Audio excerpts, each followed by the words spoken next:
안녕하세요. 책 읽어주는 여자 에젤 강미경입니다. 조용기 목사님의 간증은 캐도 또 나오는 보화처럼 무궁무진한데요. 오늘은 여의도의 목회자 준비했습니다. 놀라운 이야기들 통해서 살아계신 하나님을 한번 만나보세요. 하루 3끼를 꼬박 굶어가면서 하는 금식 기도는 처음이라 조용기는 많이 힘들었다. 둘째 날 밤에는 김이 모락모락 나는 밥상이 눈앞에서 왔다 갔다 하는 꿈을 꾸기도 했다. 이렇게 굶어가며 기도한 지 사흘째 되는 날 새벽 2시쯤 갑자기 방 안에 불이 붙어서 불기둥이 천장으로 솟구쳐 올라가고 있었다. 아이고 이젠 죽었구나 싶어서 일어나 도망치려고 하는데 온몸이 땅바닥에 붙어서 일어날 수 없는 거예요. 사람 살려라 고함을 지르고 싶은데 입에서 말도 나오지 않는데 갑자기 연기가 싹 사라지더니 흰옷을 입은 사람이 서서 왼손은 가슴에 얹고 오른손은 하늘을 가리키고 있어요. 조용기는 이 사나이가 소방관일 것이라 생각하고 온 힘을 다해 구해달라고 몸부림쳤다. 뭐하고 그렇게 서 있는겨? 빨리 날 좀 구해주이소. 그러나 그는 아무 말도 하지 않은 채 한참을 조용기 옆에 가만히 서 있었다. 조용기가 의아해서 그를 자세히 보려고 고개를 들자 환한 빛이 그를 감싸고 있었고 이마에는 피를 흘리고 있었다. 순간 조용기는 이분이 바로 켄 타이즈 선교사가 그토록 목이 터져라 외치던 예수님이라는 것을 깨달았다. 아이고 예수님이시죠? 조용기는 차마 그분을 바라보지 못하고 엉엉 울기 시작했다. 그때 조용한 목소리가 들려왔다. 용기야. 예. 부귀영화는 금방 잿더미가 되고 만단다. 복음을 전하는데 너의 일생을 바쳐라. 지는 폐병 환자입니다. 내가 네 폐병을 고쳐줄 테니 평생 나의 종이 되겠느냐? 예, 지를 고쳐주시마 평생 종이 되겠습니다. 이렇게 말하고 조용기는 예수님의 다리를 껴안았다. 예수님이 환한 웃음을 지으시며 그를 바라보는 순간 조용기는 정신을 잃었는데 다시 깨어보니 아침 해가 중천에 떠올라 있었다. 그동안 그를 억누르던 절망과 좌절의 쓴뿌리들은 사라져버리고 기쁨과 평안으로 가득 찼다. 비로소 조용기는 구원의 감격을 느낄 수 있었고 성경 말씀들이 모두 사실이라는 것을 확신할 수 있게 되었다. 1956년 조용기는 서울로 올라와 곧바로 서대문에 있는 하나님의 성회 순복음 신학교를 찾아갔다. 1957년 조용기 학생회장은 막상 졸업을 한다고 생각하니 미래에 대한 걱정이 앞섰다. 학교에서는 졸업을 앞둔 학생들이 삼삼오오 모여 진로에 대한 고민을 나누곤 했는데 얼마 전 삼각산에서 발생한 세 소녀의 익사사고가 이들의 마음을 더욱 혼란스럽게 만들었다. 당시 염혜경이라는 목사가 삼각산에서 대규모 청년 수련회를 열었는데 이곳에 참석했던 세 소녀가 폭우로 불어난 계곡을 베드로와 같은 믿음으로 건너가겠다며 뛰어들었다가 빠져 죽은 것이다. 아니 하나님이 살아계시다면 세 소녀가 물에 빠져 죽어갈 때 어디 계셨냐고? 그러게 말이야. 나 이거 신학을 괜히 공부했다는 생각이 들어. 갑자기 한 학생이 조용기 학생회장에게 질문했다. 이 사건에 대해 어떻게 생각해? 학생회장은 우리보다 책도 훨씬 많이 읽고 기도도 열심히 하잖아. 그가 입을 열었다. 베드로는 예수님께 주여 당신이 나를 명하사 물 위로 오라 하소서 요청을 먼저 하고 나서 오라는 주님의 말씀을 듣고 난 후 확실한 믿음을 가지고 물 위로 뛰어들었어. 그러나 세 소녀는 자신들에게 주시는 하나님의 응답의 말씀인 레마 없이 기록된 보편적인 말씀인 로고스만 가지고 물로 뛰어든 거지. 바로 이 점이 그들의 실수였던 거야. 앞으로의 진로 문제도 마찬가지야. 우리 마음대로 결정하면 큰 낭패를 보게 되는 거라고. 그럼 하나님께 응답받기 위해서는 어떻게 하면 되는데? 어떻게 하기는 그저 부르짖어 기도하는 수밖에 없지. 실제로 조용기는 졸업을 앞두고 매일같이 학교 강단에 꿇어 엎드려 진로 문제를 놓고 부르짖어 기도했다. 그때를 회상하며 그는 이렇게 말한다. 제가 신학교를 졸업할 때는 정말 앞이 캄캄했습니다. 공부는 마쳤지만 오라는 데도 없고 갈 데도 없었습니다. 그래서 늘 엎드려 기도하고 울면서 나는 갈 길 모르니 주여 인도하소서 어디 가야 좋을지 나를 인도하소서를 부르곤 했습니다. 하루는 조용기 학생회장이 예배실 맨 뒤에 앉아 기도하고 있는데 최자실 집사가 들어오더니 맨 앞에 앉아서 기도하기 시작했다. 두 사람은 예배실 맨 앞과 뒤에 앉아서 한참 기도했다. 그때 갑자기 조용기의 마음 가운데 최자실 집사에게 가서 안수기도를 해주어라는 음성이 들려왔다. 그는 한참을 망설이다가 맨 앞으로 가서 최자실 집사에게 말을 꺼냈다. 제 마음속에 자꾸 집사님을 위해 안수기도를 해주라는 음성이 들립니다. 그러면 해주세요. 조용기 회장은 조심스럽게 최자실 집사의 머리에 손을 얹고 기도하기 시작했다. 그 순간 전혀 뜻밖의 말들이 그의 입에서 흘러나왔다. 너는 신학교를 졸업하고 나면 남편에게 이혼당할 것이다. 그러나 10년 후 남편이 다시 돌아오게 될 것이다. 헉! 너무나 충격적인 내용의 기도를 받던 최자실 집사는 눈을 뜨고 외마디 소리를 지르며 자신의 머리에서 조용기 학생회장의 손을 떼려고 했다. 조용기도 어떻게 사태를 수습해야 할지 몰라 난처해하는 순간 다시 한번 그의 입에서 예언이 터져나왔다. 지금 네 머리에 안수하고 있는 사람이 너의 사위가 될 것이다.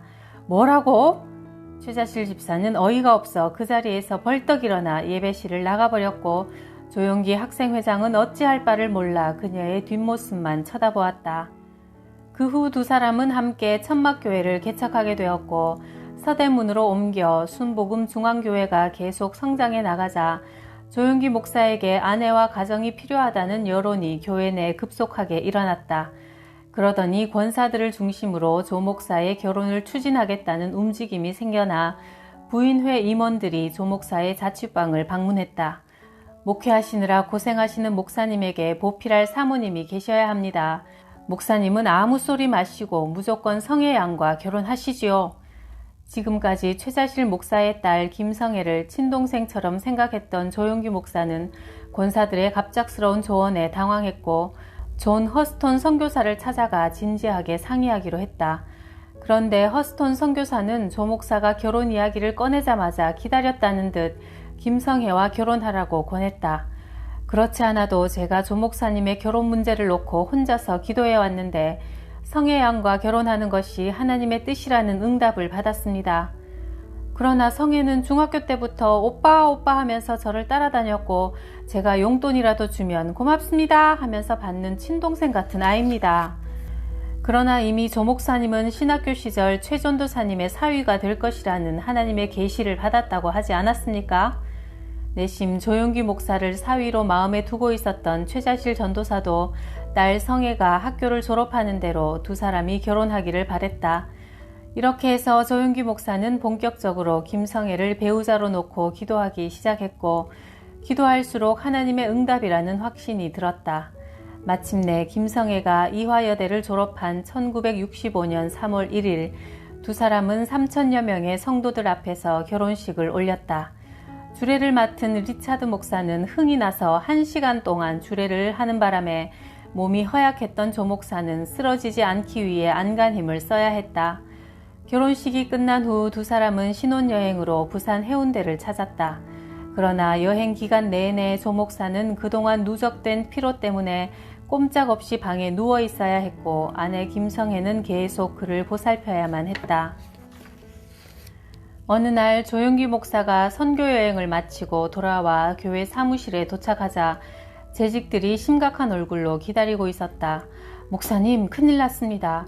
글쎄 목사님께서 외국에 계시는 동안 교회 재정을 맡았던 박모 장로와 김모 장로가 교회 명의로 은행에서 돈을 빌려 앙고라 장사를 하다가 그만 망했다지 뭡니까?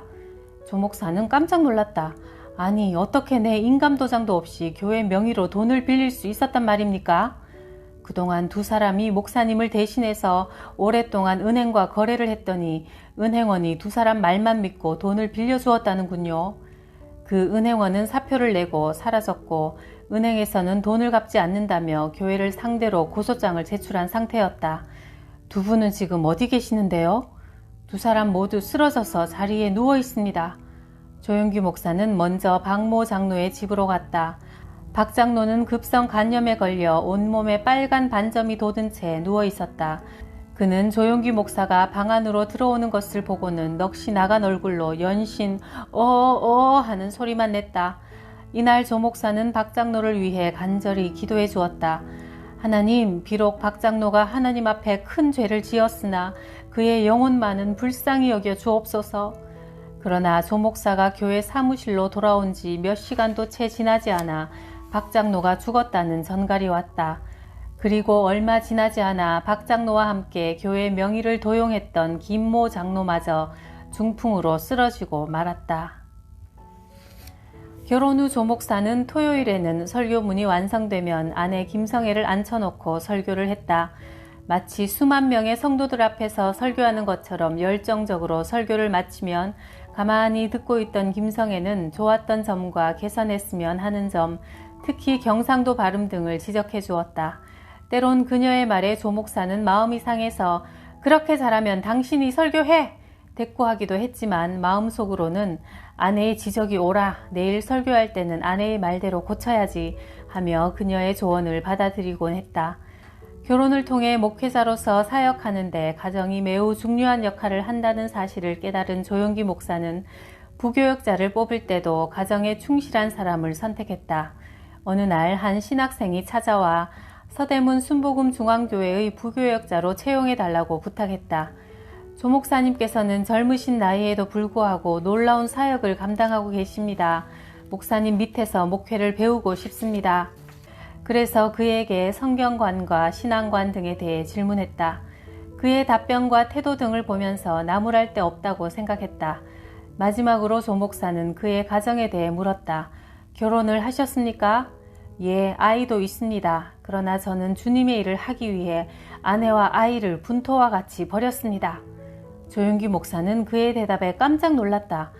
아니, 자신의 가정을 돌보지 않는 사람이 어떻게 성도들의 삶을 돌보고 주님의 일을 하겠다고 말합니까? 그래도 주님의 일을 위해서라면 주님 이외의 것들은 버리는 것이 맞지 않습니까? 됐습니다. 난 가정을 소중하게 여기지 않는 사람이 성도들을 귀하게 여기고 맡겨진 사역을 잘 감당할 것이라고 생각되지 않는군요. 당신이 가정을 분토와 같이 버린 것처럼 나도 당신을 분토와 같이 버리겠소. 조용기 목사는 10대에 폐병에 걸려 죽음을 선고받았는데 그 시작은 폐병에 대한 두려움이라고 한다. 중학교 2학년 생물 시간, 선생님은 투명한 유리병에 다 썩은 시커먼 폐를 가지고 와서 수업을 진행했다. 처음 보는 폐, 그것도 다 썩어가는 폐를 본 학생들은 모두 겁에 질렸다. 선생님은 어떤 사람들이 폐병에 잘 걸리는지에 대해서도 언급했다. 폐병은 몸집이 야위고 목이 길고 피부색이 창백하고 가슴이 좁으면 잘 걸린다. 이 중에서 누구 같다고 할 수 있을까? 생물 선생님은 주위를 둘러보더니 갑자기 열심히 듣고 있는 조용기를 가리켰다. 그래, 조용기. 니같이 생긴 아들이 폐병에 잘 걸린다 아이가. 조심하래. 순간 교실은 웃음바다가 되었다. 당시 폐병은 살아날 가망이 없는 난치병이었다. 이때부터 죽음에 대한 막연한 공포가 그의 마음을 짓누르기 시작했다. 그래서 조금만 아프거나 피곤하면 혹시 폐병에 걸린 것은 아닌가 두려워졌다. 그런데 이제 이 두려움이 현실로 다가온 것이다. 밤새 피를 토하며 자지 못하는 아들을 데리고 부모님은 그나마 남아있던 폐물을 모두 팔아 유명하다는 의사를 찾아 나섰다. 아버지 조두천 씨는 당시 서울대학교 엑스레이 과장이던 조중삼 박사가 부산에 개업했다는 소문을 듣고 찾아갔다. 조중삼 박사는 엑스레이 사진을 들고 다른 의사들과 영어로 이야기했다. 젊은 사람이 참 안 됐어. 6개월을 넘기지 못하겠군. 양쪽 폐에 구멍이 뻥뻥 뚫려 있으니 손 쓸 방법이 없네. 그들은 조용기가 알아듣지 못하도록 영어로 이야기했지만 평소 영어 공부를 열심히 해서 그들의 대화를 다 알아들었던 조용기는 죽음의 그림자가 자신을 덮고 있다는 것을 깨달았다. 그러나 이렇게 죽기에는 자신이 너무 어리다는 생각이 들었다. 어떻게 해서든 살고 싶었다. 그는 폐병을 앓기 시작한 이후 혼자 독방에서 살아야 했다. 폐병균이 옮는다며 아무도 그의 곁에 오려고 하지 않았다. 뼛속부터 올라오는 외로움이 그를 계속 괴롭혔다. 어느 날 그는 죽음에 대한 공포가 너무나 커서 혼자 바닥에 누워 통곡하고 말았다.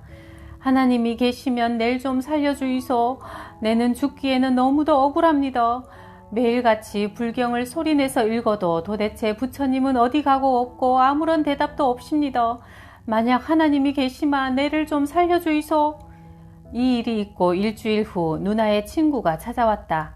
그녀의 손에는 성경책이 들려 있었다. 네가 아프다던 이야기는 진작 들었다마 일찍 찾아오지 못해서 미안타. 내가 오늘 네한테 좋은 소식을 전해주려고 왔다 아이가. 그는 눈을 동그랗게 뜨고 그녀를 쳐다보며 물었다. 좋은 소식이에? 무슨 좋은 소식인데에? 예수님 믿으래. 예수님 믿으마 천당에 간다 아이가. 내는 죽어서 천당에 안 가고 쇠똥에 뒹굴어도 여기서 살고 싶습니다. 하나님은 못하시는 게 없으니까 네 병도 고쳐주실 수 있을 끼다. 예수님 믿으마 니도 살 수 있다 아이가. 예수님은 하나님의 아들이시래. 그분이 우리의 죄를 대신 짊어지고 십자가에 달려 돌아가신 기라. 그분을 믿으마 구원을 받고 영원히 살 수 있다 아이가. 그러나 조용기는 버럭 화를 내고 말았다. 예수쟁이들은 다 미쳤다 카두마. 누이도 예수 믿고 미쳤구마. 당장 나가소. 내는 9원이고 10원이고 아무 관심 없습니다. 다음 날 누나 친구는 다시 조용기를 찾아왔다. 조용기가 이불을 뒤집어 쓰고 자는 척하자 그녀는 혼자 무릎을 꿇고 한참 기도한 후 돌아갔다. 그녀는 일주일 내내 하루도 빠짐없이 매일 조용기를 방문했다. 일주일째 되던 날 결국 조용기는 화가 잔뜩 나서 이불을 걷어치우고 버럭 소리를 질렀다. 우리 집은 부처님 믿는다 카이. 와 자꾸 와서 나를 못살게 구노. 하나님 용기의 마음을 열어주이소. 용기가 예수님을 구주로 영접하고 구원받을 수 있도록 도와주이소. 조용기를 위해 기도하는 그녀의 두 뺨에는 계속 눈물이 흘러내렸다. 조용기는 그녀가 무엇 때문에 자기와는 아무 상관도 없는 자신을 위해 일주일을 매일 찾아오고 욕을 먹으면서도 이렇게 눈물까지 흘리는지 알 수가 없었다. 그러나 자신을 위해 눈물 흘리는 그녀를 보면서 그는 그동안 한 번도 느껴보지 못한 깊은 감동을 느꼈다. 알겠심더. 내가 졌심더. 예수 믿어줄 테니 이제 그만 우이소. 이 말을 듣자 그녀는 기다렸다는 듯 환한 미소를 지으며 가지고 다니던 성경책을 내밀었다. 성경책을 읽으마 예수님이 어떤 분이신지 알 수 있을 끼다. 용기야, 네가 폐병에 걸려갖고 지금 창세기부터 읽어서는 죽기 전에 요한계시록까지 다 못 읽겠다. 구약은 나중에 건강해지만 천천히 읽고 우선 신약부터 읽어보제. 그날부터 조용기는 혼자서 성경을 읽기 시작했다. 그는 성경을 불경처럼 종교 철학을 강론하는 책으로만 생각했다. 그러나 읽으면 읽을수록 성경이 불경과 너무도 다르다는 것을 알게 되었다. 성경은 철학이나 윤리를 말하고 있지 않았다. 성경은 온통 병든 자를 고치시고 죽은 자를 살리시며 배고픈 자들에게 먹을 것을 주시는 예수님에 대한 이야기였다. 성경을 읽어나가면서 조용기는 자신에게 필요한 분은 철학이나 윤리를 가르쳐주는 분이 아니라 자기의 폐병을 치료하시고 죽어가는 자신을 살려주실 수 있는 예수님이라는 것을 깨달았다. 그도 누나처럼 기도해야겠다는 생각이 들었다. 무릎을 꿇고 두 손을 모았다. 예수시여, 나에게 지금 필요한 것은 바로 내 폐병을 고칠 수 있는 당신입니다. 의사들은 아무도 내를 고칠 수 없다고 합니다. 그러나 성경을 보마 예수씨는 중풍병자도 고치고 안진뱅이도 일으키고 나병 환자도 깨끗하게 하고 죽은 나사로도 살려주지 않았습니까? 만약 예수씨가 내를 고쳐주신다 카마 예수씨를 위한 사람이 되겠심더. 제발 나를 살려주이소. 이렇게 눈물 흘리며 한참 기도하고 나자 마음 깊은 곳에서 기쁨이 넘쳐나고 가슴이 뛰면서 온 몸이 뜨거워지기 시작했다. 마음속에서부터 생명의 기운이 솟아오르자 조용기는 흥분된 마음을 감출 수 없어 마당으로 뛰어나가 주위를 빙글빙글 돌기 시작했다. 기분이 너무 좋아서 노래를 부르고 싶은데 어떤 노래를 불러야 할지 몰랐다. 결국 신라의 달밤을 목청껏 부르자 어느 순간 가족들이 모두 마당으로 나와서 걱정스러운 눈으로 자신을 쳐다보고 있었다. 동생 중 하나가 어머니에게 물었다. 어머니, 사람이 죽게 되마 저렇게 도는 기가? 어머니는 조용기에게 다가가 어깨를 꼭 안아주며 하염없이 흐느껴 울었다.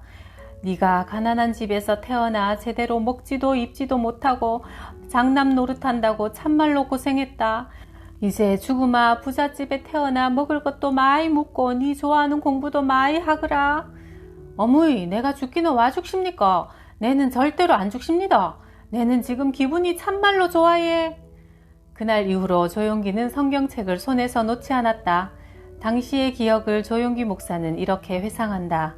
내가 성경을 펴서 읽으려고 하면 한 단어 한 단어가 살아서 파닥파닥 뛰어오르는 것 같고 마음이 어찌나 감동이 되었는지 한 절 읽다가 울고 다시 한 절 읽다가 눈물 흘리고 하니 온종일 읽어도 5절 이상 읽을 수가 없었다. 그저 성경을 읽는다는 것 자체가 행복하고 기뻤다. 그러면서 몸이 점점 좋아지니 처음에는 예수 씨에게 살려만 주면 당신을 위해 살겠다고 해놓고는 사람이 변속할 때 다르고 나올 때 다르다고 내 마음도 싹 변했다. 내 나름대로는 의사가 되고 싶은 꿈이 있었는데 정말 주의 종이 되어야 하는지 확실한 증거를 체험하기 위해 금식 기도를 하기로 결심했다.